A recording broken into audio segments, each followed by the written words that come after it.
பொருட்களை தயாரிக்கும் தொழிற்சாலைகளை அரசாங்கம் உருவாக்கும்.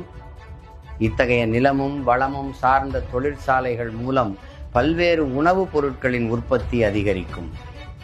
உதாரணமாக, பாலிலிருந்து தயாராகும் பல்வேறு உணவுப் பொருட்கள், முட்டை மற்றும் இறைச்சியிலிருந்து தயாராகும் பல்வேறு உணவுப் பொருட்கள்.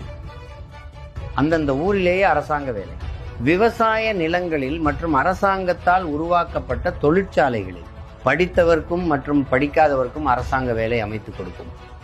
தமிழ்நாடு அரசு அனைத்து தமிழக மக்களுக்கும் சீரான உணவு, நீர், ஆரோக்கியம், கல்வி மற்றும் வேலை வாய்ப்புகளை உறுதி செய்யும். இதனால் தமிழகம் தன் நிறைவு பெறும். மேலும் தமிழ்நாட்டு மக்களின் உண்மையான திறன்களை முழுமையாக பயன்படுத்தி பல்வேறு பொருட்களை மிகுதியாக உற்பத்தி செய்து ஏற்றுமதி செய்யும். இதன் மூலம் தமிழக வருவாய் பெருகும். இந்த தற்சார்பு பசுமை பொருளாதாரத்தால் தமிழகம் வளர்ச்சி அடையும்.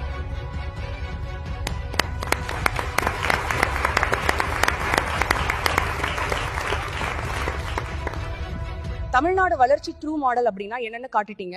ஒரு அதிகாரியாக தமிழ்நாட்டின் நலனுக்காக இப்படிப்பட்ட தலைமையின் கீழ் பணியாற்றுவது எனக்கு முதல் முறையாக பெருமை அடைய செய்கின்றது.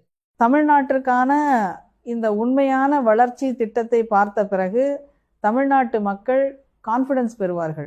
மேடையில் பேசப்படும் கான்ஃபிடன்ஸா இருங்க, வெற்றி நிச்சயம் போன்ற ஜால வார்த்தைகளால் அல்ல. சில தலைவர்களை பின்பற்றுகிறோம் என்று அரசியல்வாதிகள் சொல்வதை நான் நம்புவதில்லை.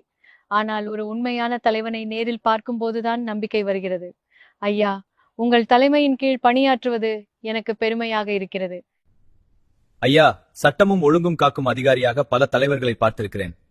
ஆனால் மக்களின் நலனுக்காக இவ்வளவு தெளிவான வழியை காட்டும் தலைவரை முதல் முறையாக பார்க்கிறேன். உங்கள் நம்பிக்கைக்கு நன்றி அதிகாரிகளே. நான் இப்பொழுது கூறியது ஒரு திட்டத்தின் சுருக்கம் மட்டுமே. இதற்கான முழுமையான செயல்படுத்தும்படிகள் ஏற்கனவே எங்கள் நாம் தமிழர் செயல்பாட்டு ஆட்சி வரை